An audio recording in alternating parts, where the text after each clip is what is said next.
Oh my goodness, I am super, super just like amped to have my guest on the show today. And I'm looking forward to our conversation because I'm going to tell y'all right now, like her energy is amazing. So Anna Kevelin Reyes, welcome to the show.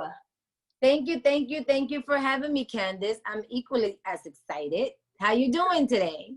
I'm doing good. I'm doing good. Like, today was kind of the sun is out and all that good stuff. And my energy was kind of like, oh, it's good. But I knew I was going to have this conversation with you, and already I'm feeling a little spark. So, yeah.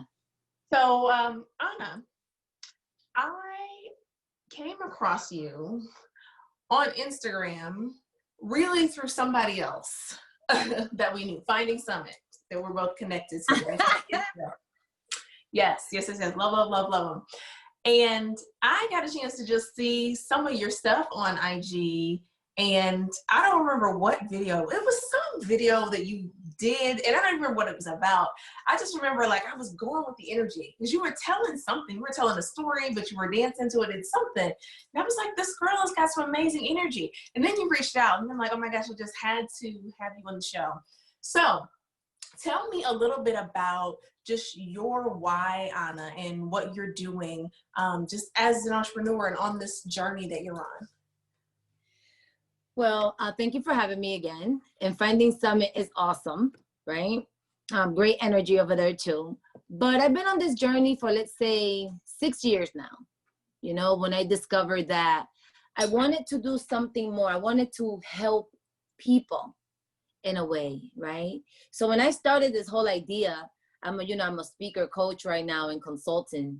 I wanted to be a social worker. You know, that's what I decided that I wanted to be, because when I was laying on my bed and I'm like, I'm just not happy with my job. I have a degree in respiratory therapy, which is about helping people, but the energy in the hospital was just so somber to me.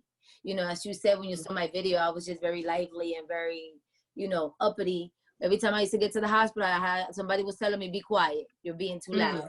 You can't wear perfume here because, you can trigger the patients. And I always found myself like constricted in some type of way.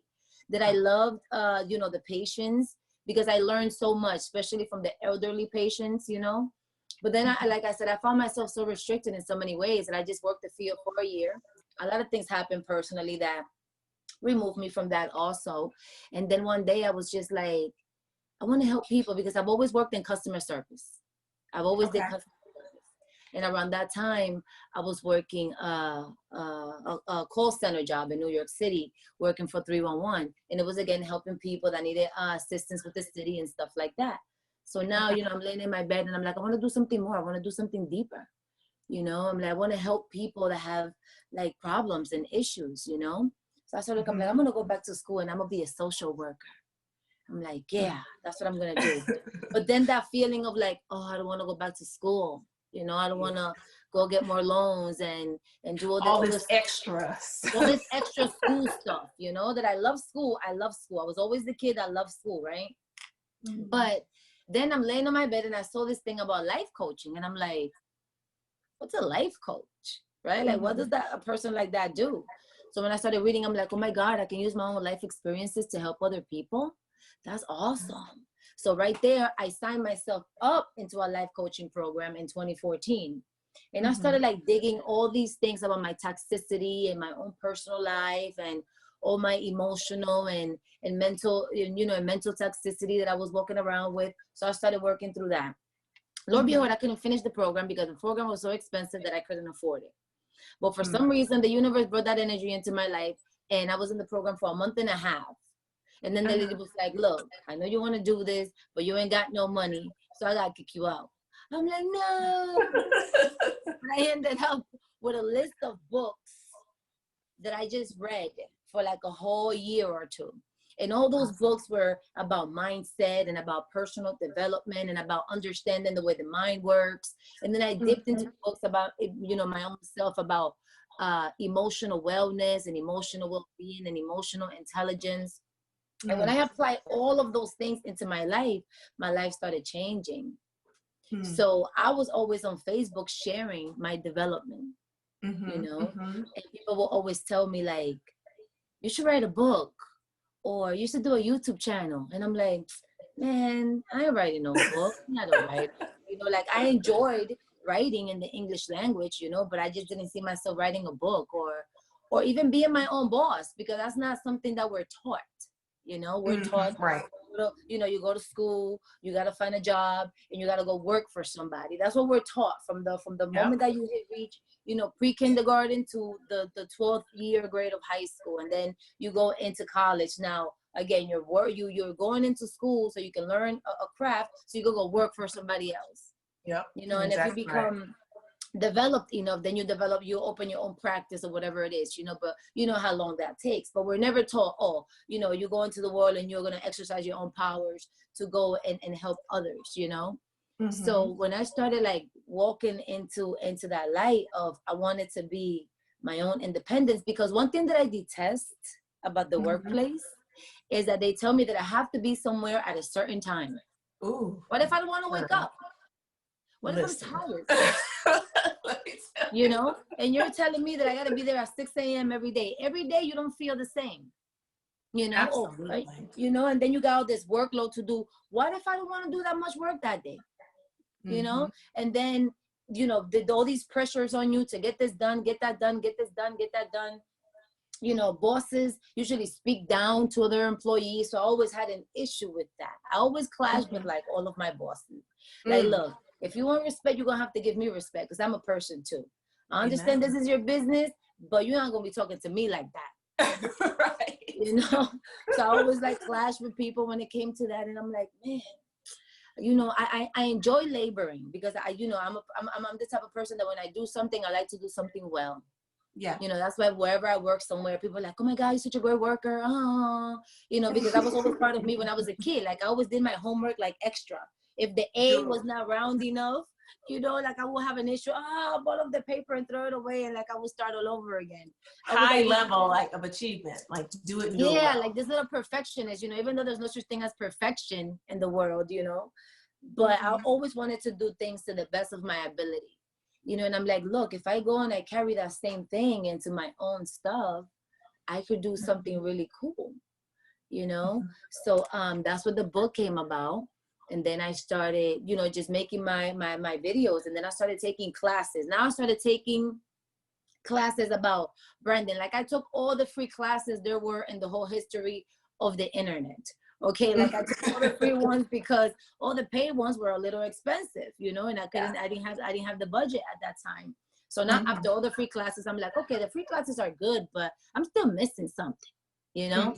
So now I started paying for low-level classes, like $50 classes, $100 classes, you know, and I kept growing to that. So all that information, I just kept taking it in and taking it in and taking it in. And it wasn't until like maybe like the last 2 years that I started paying for like $1,000 classes, $2,000 classes. You know, my most expensive class that I paid was a $3,000 class, you know, and you see how everybody's learning now. Like it's people that have this expertise in something and they're packaging themselves and now they're selling themselves, you know, and I enjoy learning a lot like that. But then also I was missing the physical factor, right? Like I'm a person that I like the feeling of going into a classroom. I like that. You know, probably makes me old school. You know, I like the feeling of pen and paper. You know, that's why I like reading. I like reading physical books. You know, I don't like reading books on my tablet or on my phone, you know, and stuff like that. So then I found this one public speaking class here when I moved to Atlanta. And what I loved the most about that class was that it was a physical class, that I had to go there every single Saturday to practice my public speaking. And I'm like, oh, I love this. Yeah. I gotta go, you know, and I have classmates and, you know, we get to practice and this is awesome. And the perk of that one class was that we were gonna learn how to write our book. Now that I was, you know, it was in the works for years, that I had this idea, like I had a sheet written with all the possible titles of the book can be. Like every time something would come to me, oh, write it down, you know. I never know what that's gonna transpire into. So now that I'm in this class, the class was awesome. It was a great payoff, you know. I wrote my book from that, and I continue to grow and to develop, because something that I noticed and that I learned about this business, especially, you know, like public speaking and coaching, and just entrepreneurship. You know, when you're going into anything new that you're growing from the ground, the learning is never over. Oh, absolutely. Like that, Absolutely. the learning is that you're learning something new every moment, every minute, every day, because there's so many pieces to the puzzle.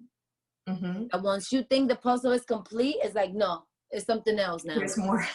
And the thing too is, you know, from an entrepreneurship standpoint, if you are like that true entrepreneur, like I love to solve problems in the world, you find things to learn.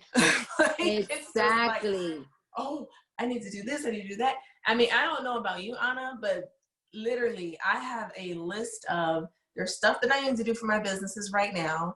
And then there's all these other things that I want to learn. And I'm like, okay, I'm gonna squeeze that in on the weekend, like, because I want to. Like, I want to learn and like, get better. Yes, like I just order like I'm just learning all these things that I have to learn for my business, like you said, right? But then there's like these little personal things that I want to do, you know, so I order these books and then I start reading them and can't find myself to do my personal reading for my own personal, spiritual, and mental learning because I have to do all this business learning. I'm like, oh, I got these 3 books just sitting there because I have to learn all this business stuff. But isn't it hilarious though? It's like, even though you have control over like, this is what I want to do for my business, I find it so funny how we kind of segment off like, oh, I haven't had time to do this thing for myself because I need to do this thing for myself. Like, it's just exactly. So it's all about the self at the end of the day, you know? And I'm like, oh my God, let me just squeeze like 1 hour of just reading for pleasure, you know, not reading for education, you know, like, because all the stuff that I find myself doing right now is just reading for education, which I love it. Don't get me wrong, like I love it because I see, you know, and this is what I loved the most about these 40 days, these 2 months that we've been in this so-called quarantine thing, you know? What happened to me during this time was I didn't have the excuse of now I have to go to work and I was tired. Because I think that's what happens to a lot of people that have dreams, that have desires, that want to develop a certain business. It's like the necessity for money usually makes us put our dreams and the things that we want to grow within our businesses to come second. So I was always like, oh, you know I got to spend time reading this and developing this and listening to these videos and stuff, but I'm so tired, my feet hurt because I was serving at Red Lobster, you know, and I'm like, and you need money to pay bills, to pay rent, to take care of children if you have them, you know. So to understand that balance, to be tired, especially when you have like a physical job, you know, because some people have jobs that they go and sit in front of a computer every day, but even that's tiring because it makes your mind tired, your eyes tired. So then you got to come home and sit in front of your own computer, you know. So what I learned is the fact that I didn't have the tiredness from the job and the excuse from I'm tired, it made me focus so much on my own development. My own development and just becoming so consumed by my own project that I've seen it grow so much in the last 60 days, you know, that I'm like, oh my God, amazing. I'm like, I don't want to go back to nothing. I don't want to go back to nothing that's out there. I want to stay here right now, doing this, growing, developing this, because if I did this in 30, 40, 60 days, imagine what the next 60, 40 days is going to bring. Imagine what the end of the year is going to bring. Imagine what next year is going to be like, I'm not trying to go nowhere. I want to stay here and I want to grow this. So let me see if I understand what happened in the last 60 days. So my guess is, right, with the pandemic hitting, because you were at Red Lobster, you're working at Red Lobster. So I'm guessing they closed up shop, right? Absolutely. Everybody, hey, go home for now. We don't know what's going to happen. And so that gave you the time to focus on your stuff, like your business, that type of thing. Exactly. So essentially, you got that taste of like full-time entrepreneurship during this pandemic. Yes. Well, girl, let me tell you. Now, I'm gonna say this because I recently, is it 2 months? March 13th was my last day, so whatever that ends up being. I had resigned from my corporate job. Awesome. I had been in planning for a year and then resigned. And it was March 13th that I resigned. And I share your sentiment. So when you talked about sort of that necessity for money, keeping people from their dreams and that type of thing, it's amazing once you can put your foot out and be dedicated, how much growth you truly can see and how many opportunities and doors begin to become open, just like it sounds like what's happening with you. But once you can, you know, and I am not saying this message for anyone listening, I am not saying this as a message to go quit your job and start a business, but I'm saying when you have worked down a path, like it sounds like you have done and been like, okay, I'm gonna educate, I'm gonna learn, I'm gonna do this. And then that pathway opens up to start pushing things forward, like bada bing, like you're starting to see stuff move. How does that feel? You know, like it feels amazing. Like I said, I don't want to go back to anything that I was doing before prior to this. I want to stay here. I want to keep watering this plant. I want to keep growing this plant. I want to keep growing this seed. I want to continue to just make it better and better. You know, the things that I don't know, I've hired coaches, you know, the people that know things that I don't know, because I know what I do know. And that's another thing that I've learned about, you know, being an entrepreneurship is that you know what you know, and then there's certain things that you're not going to know. So now it's time to hire people, and now it's time to delegate certain things that you don't know. Because girl, when I built my own website, oh, it looked like a 2-year-old did it. Then I had to hire somebody to fix it, you know. like I said, you know, like I've been on this journey on my own, but I'm like, you know, something's missing. Like I'm missing something. So I, you know, I do one of my prayers because I pray to my universe, and I'm like, you know, God, universe, send me whoever it is that you're going to send me, or send whatever opportunities you're going to send me, you know, so I can be aligned, and now I can get the results that I'm trying to get. And Lord behold, you know, I was on Instagram one day and I found this coach that was selling his program, and then I'm like, yo, that's the guy.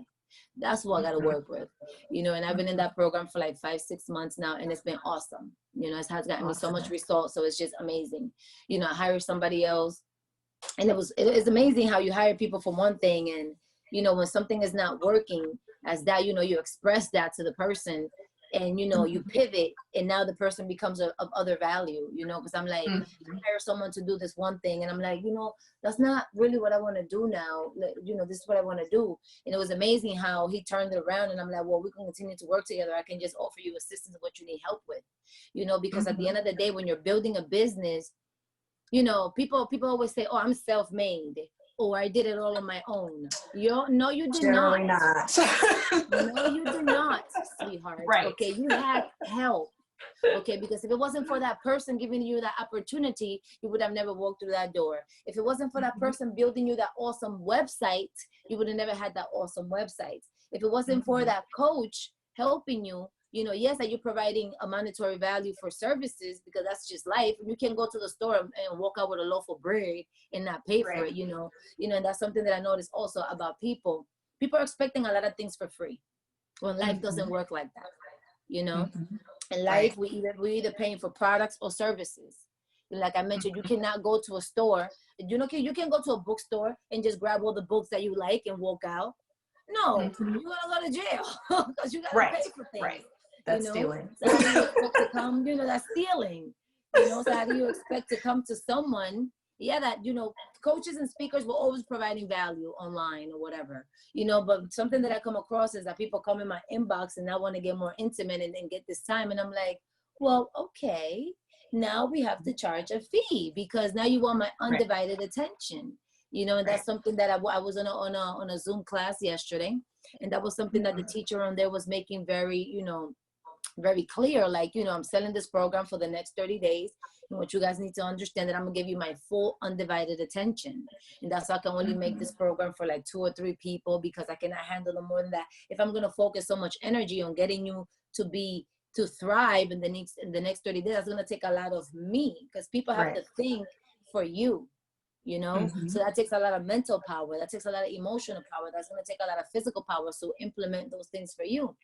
So, and you know, with that though, Anna, that the mindset of expecting something for free is very limiting, especially if you're trying to be an entrepreneur, right? Because you have to believe and understand the exchange of value, right? Of getting transformation, of getting this, getting that.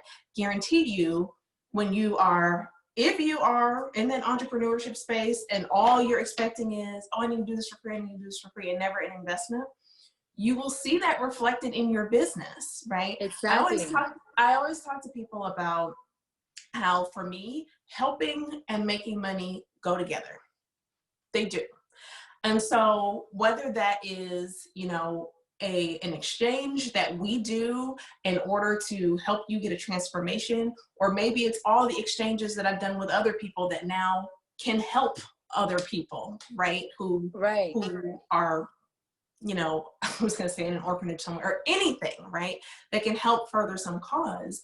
But until you understand as an entrepreneur that the value that you bring has value, it becomes hard for you to grow in of your own self. You know what I mean? Yeah, because again, you know, we're not, from the beginning of time, we're not taught that we are valuable. Mm-hmm. You know, we hear so many things we hear everything that's bad about us. You know, oh, your hair is to this, your skin is to that, your body is not this. So, you know, you keep hearing those things over time, that you start feeling all these negative feelings and emotions about yourself. Mm-hmm. So how can you find yourself valuable to provide value to other people, to assist them in any way, and have the confidence to do so when all you heard in your life is how unvaluable and undesirable you are? Mm-hmm. So those feelings and emotions carry to every area of your life, in your relationships, in your businesses, in your whatever it is that you're trying to do. Now you go walking around with these feelings of unworthiness, and that's why a lot of people don't focus enough to develop their own passions and their own leaderships. Because I believe, and I really honestly believe, everybody is born with a gift. Everybody is born with a leadership. Everybody is born with a genius. Everybody is amazing at something. Yes. Every single person. But some of us take the time to believe in that and then to grow that. Because that doesn't mean that just because we believe it now that it's easy, right? Like, oh, we believe that we're it, you know, and that's it, it stops there. No, now you have to keep nurturing that belief and keep growing that belief, because you're gonna find there's people that have come into my life that have told me, oh, and you want to be this, oh, and you want to be that, you're not that, you're not this. And I'm like, whoa, good time. Thank you for letting me know how you feel about me. Goodbye. You know, you got to watch those folks, right? Exactly. That just makes it really easy for you to just start Xing people out, because you don't want nobody that doesn't believe in you and what you're capable of, you know, and in your passions. Because I believe in myself. I don't need no one out there that's close to me, you know, because people are going to have opinions regardless of the fact, you know. I don't need no one. That's why something that I learned is being really careful who you share your ideas and your passions with. Oh, yes. It's not for everybody. Oh, girl. Because people be stealing. Okay? People be stealing. First off, okay? People be stealing. And then they be sitting there like, oh, full of hate and envy. And like, oh, what makes her think that she can do this? And, you know, and I'm like, well, you have to find your own self-belief, you know. If you want me to help you with that, you know, I can. But don't sit there and let your soul and your alma, like we say in Spanish, you know, get llena de envidia, like filled with envy, and you just like hating on somebody. And we see that so much in our culture, you know. When people are doing well, people be like, oh, F that person, or whatever, who they think they are. Oh, I think I am. Like, what's wrong with you? You know, it's not my problem that you don't see my light, because you don't see your own light. Because people that see your light are people that see their own light, you know. And now we are being lightful together. You know, when people are full of those negative emotions and the negative feelings, are people that are feeling just negative about themselves. So everything is a self-projection on, you know, on the outward. Yeah, and that is so unfortunate. That is so unfortunate. Like, when it comes to, so I want you to tell me a little bit from the conscious creator standpoint. First off, just kind of explain what you mean when you say conscious creator. What do you mean? Okay, like right now we are in a conscious state of mind, right? Mm-hmm. We register light, we register colors, we register smells. But then there's Mm-hmm. another mind that we have that develops from the time that we're born. That starts the subconscious mind, and that's the mind that has the collection of memories, the collections of behavior. And this mind dictates 95% of our behavior. 95%. And what controls that mind is the conscious mind. So when you're conscious and you're feeling all these feelings of unworthiness, that's coming from the other mind that's telling you, oh, you're not good enough, because you heard it so many times. So now it became a program in your system. I think of the brain as like a computer. Like, you see how a computer has a motherboard that has all the programs and other things. Our brain is our motherboard. And our brain has all these programs collected through our lifetimes. And it's all those programs that keep telling us, based on our experiences, like the subconscious mind collects most of your emotional experiences, whether they were positive emotions or they were negative emotions. So if you had some type of trauma in your life and you felt that deeply within you, your subconscious saved that as a file. So now every single situation that is similar to that, you're going to handle it just like that. Until you learn that the subconscious mind is reprogrammable. And how do you reprogram the subconscious mind? Through repetition. Every single speaker out there that you hear them talk about, how do you reconscious the subconscious mind? How do you program the subconscious mind? Is repetition, repetition, repetition, repetition. You have to now, especially when you're sleeping, right? Because you know that when you're sleeping, our mind is not at rest. That's why we dream. So Right. we're still having activity up there. So what I got used to doing was going to sleep with my headphones on, and I will find an audio on YouTube, how to reprogram the subconscious mind, and I would just fall asleep with it. So let me tell you, I'm laughing because I've done the same thing. I haven't done it recently, but I was doing the same thing for a while. Just like, it was almost like for me, it was like, how do I maximize like every moment? Like, even when I'm sleeping, like, what are the things that I should be feeding in? Because I got that. You see how you say every moment, the power of now. That was an awesome book that I read at the beginning of my journey. The power of now teaches you how to appreciate life right now. Because people are either like, right now what's making people really anxious, and that they're thinking about the future and what the future is going to hold. They're thinking about, how they miss the past so much. The past is gone. You can't do nothing about that. The future is not even here. We don't even know what is going to come. It's a bunch of what ifs. What is going on right now? What can you love and you can be thankful and be in gratitude right now? You're spending more time with your family. Right. You're spending more time with your loved ones. You're spending more time with yourself. So now you can understand that energy and that light and that darkness that lives inside of you, and how you can balance it all out. And you're having more time for yourself, so you can pay attention to what's most important. In your life, your mindset, your emotions, your physical health. What is happening right now at this very moment, because today is already going to be tomorrow. And the moment of tomorrow hasn't already come yet. So why not, be more thankful into what's happening right now? Because honestly, we don't know what's gonna happen.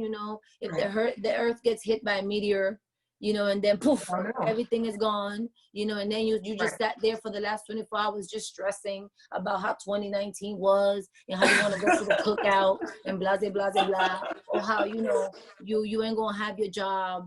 Or just, let's start focusing on what's happening right now. What can you do right now at this moment right now to make your life awesome right now? And that's what this time sitting around did for us. And the people that really took that time to focus are the people that are going to come out of this moment most victorious, most happiest, and most ready to now go with the changes. Because one thing that I know that humans don't like change. No. And if we understand our development as a species, we have changed tremendously. Yeah. We have more use of our brain than we had back, 100 years ago. We even have the power of speech that, the primitive speech, the species didn't even have. So we have transformed, we have changed. The earth itself has changed. So why are we so resistant to change? And I just feel that that's something that I have mastered so well, because it happened to me early in my life when I came from the Dominican Republic to here at 9 years old. Just that whole transition and that whole change that happened so quickly. Because I remember my mom was in the Dominican Republic on a Monday, and on a Wednesday we was in the States. I was like, what happened? Wow, that was fast. She total just change. came. We went to the Dominican consul over there, did some studies, and we did a whole bunch of stuff, got passport stamps. We were on a plane and we was gone. I was like, I didn't even get to say goodbye to anybody like that. Like, what happened? Oh my gosh. So now I'm here in a whole new country. So now have to learn a new language, learn how to deal with new people as a child, and then I noticed that now that kept happening through my life, because now when I was in New York at 9, I lived in New York. Then at 17, I got pregnant. When I finished high school, now from that time, I moved to another state. Again, new people, new surroundings, a whole new lifestyle. Then after that, I moved to another town a couple of years later. Then after that, I moved to another state. Now, even 3 years ago now, I came from New York and I moved to Georgia. I didn't know absolutely a soul down here. I just came here with one suitcase, trying to start a relationship. It dismantled in 3 days. I said, peace, boy. I got money. I'm going to be good. There's people out here. I'm going to meet somebody. And I said, universe, send me whoever you're going to send me so I can make it through this, because I ain't going back. I'm going to stay here. I'm going to thrive. And here I am 3 years, 3 years later. I have a book. My business is getting better, and I'm doing it. I just think that people. You've been in this space of forced change. Like along the way, it's been choices, right? You've made choices along the way, right? It may have started with forced change, but you were used to that idea of changing and like growing, and like some of the fear that may have been. Not that you weren't necessarily scared along the way, but like you knew you could adapt. I was fearful, but one thing that I learned is that the definition of courage, right? Courage is being fearful, but still pushing forward. Just because you're doing something, that doesn't mean that you don't have that nervousness. Just because you're doing something new, because you're allowing yourself to go with that flow, that doesn't mean that you don't have those doubts. Like, oh my God, what am I doing here? And then when I first moved over here, people were like, just move over here. My mom was calling me, move back. And my friends were like, come over there. And I'm like, no, I'm going to stay here. This is where I came. And this is where I'm going to make it happen, And they were like, you're crazy. How are you going to be over there with no people? And then I'm like, well, there's people. If I move somewhere else, there's going to be people there's people everywhere. So you just have to get to know the right people. And and that's exactly what I've done, and it has been amazing, and I love it. That's why I always say, people that don't get accustomed to change, they perish. Right, absolutely. So let me, because I'm sure while people are listening and watching this up until this point, I'm sure they're like, oh my gosh, how do I get connected with her? But before we get there, what would be your top tip, top piece of advice for somebody who is trying to build their business, and maybe they're still working their full-time job, maybe they've had the opportunity, because of the pandemic or whatever, but what would you give them as advice as they're trying to go on a journey? The first 3 things, right? If you're working a job, of course, because you have to work, you need to generate funds so you can stay alive, so you can survive. Never look down on your job. Right? Because your job is putting food on your table, and you're going to need that job to fund your business. Because if it wasn't for my job, I would have been able to order books. If it wasn't for my job, I wasn't going to be able to make t-shirts. If it wasn't for my job, I wasn't be able to register my business. So use your business, use your job to fund your business. And be happy to labor. Be happy to do so, because that happiness is gonna return to you. Business is not going to be easy for the simple fact that you're doing something new, and you're going to have to learn. Every business that you go into, you're gonna have to educate. You don't see a person that says, oh, I want to be a doctor, I want to be a lawyer, and they just show up at a law firm like, hey, show up Ready to start. yeah, no, they have to go to college, they have to go to school, and that's the education part. So what makes you think that you're gonna start whatever business it is that you want to start, and then it's just gonna be like, hey, I'm gonna be good at it from the beginning of time? No, you're gonna have to experience and learn and learn and learn, so you become the best in that area that you're growing and that you're fulfilling. And you have to stay persistently consistent. That consistency is something that I, like I said, in the last 40 days, the last 60 days is what I've gone so hard with. Because I would do something one day, and then I would let my own feelings and my own depression, my own personal life, or whatever I was going through, like, oh, I don't want to do it. Or like, when girls, we get our lunar cycle, we're like, oh, I got cramps. Oh, right. I got this. Oh, life sucks. I don't want to do this right now. No. Now I'm like, look, do it. You have to do it every day. Because something that I think I saw Gary Vee said, they say your content is your water. Well, he pretty much said that, you're creating your content and creating and doing that consistently. That's what's gonna grow you as a person online, as a coach, as an entrepreneur, as a whatever it is that you're doing. So persistently, you have to continue. Again, use your job to fund your business. Educate yourself about your business consistently, because the education doesn't stop. And be persistently consistent. You have to consist and you have to persist, and life is gonna happen. Who doesn't have life happening? Right. We all live in the same world. We all have the same 24 hours. We all have family members that are going through things. The world falling apart out there. People trying to do crazy stuff. But you cannot allow the outside to deter you from where your focus is, because wherever your focus goes, energy is going to go there too. Yeah, absolutely. I think those are great tips. When I think about that investment in the job being the investment piece, I think so often that is overlooked, right? As much as everybody wants to go and be their own boss, yes, do it, but it starts with you looking differently at that job, right? And to your point, I think that overlooked piece is you still bring your A game. You still bring your A game to that employer. Your mindset is, hey, I'm doing this, one, because I'm just brilliant and good at what I do, so I'm going to do it. And two, right, it's going to feed the rest of my future. So I love that. Anna, it has been great to just talk to you and feed off your energy. Now, if people want to know how they can get in touch with you or learn more from you, how can they do it? Okay, so I'm on Facebook, and my Facebook name is my name, Anna Kevelin Reyes. I try to keep it, uniform across all platforms. On Instagram, I'm the same way, Anna Kevelin Reyes.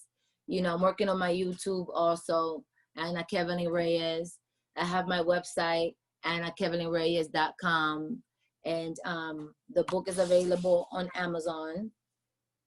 And the book is available actually in English and Spanish. I translated it into Spanish for my Spanish folk, because being that I'm Dominican, I'm like, I got to translate the book into Spanish, or else somebody is going to feel some type of way, but yeah. All my platforms, also the two platforms that I'm mainly on, Facebook and Instagram, I go live every day at 12 p.m. Eastern time. I try to go live every day also in the nighttime to just randomly talk to the people about how the day is going, And my YouTube channel, I'm going to start putting more content on there just so I can be, with another audience and stuff like that. But everything is on my website pretty much. And at AnnaKevelinReyes.com. And thank you, Ken. This was awesome. You are welcome. Well, I love the hustle. And for everybody listening and watching, I will make sure that Anna's info is on the show notes at CandaceSpirits.com. So you can grab it there as well. Listen, I love the hustle. I love the gems that you have dropped. I love the energy that you have brought. I love all of it, Anna. So thank you so much for being on the show. Yay, thank you. And everybody listening and watching, you know what I always say. Don't just take what you have heard and sit on it. Take it and take some action. So have a great day. Have a great evening, whenever you're listening or watching. And I'll talk to you again very, very soon.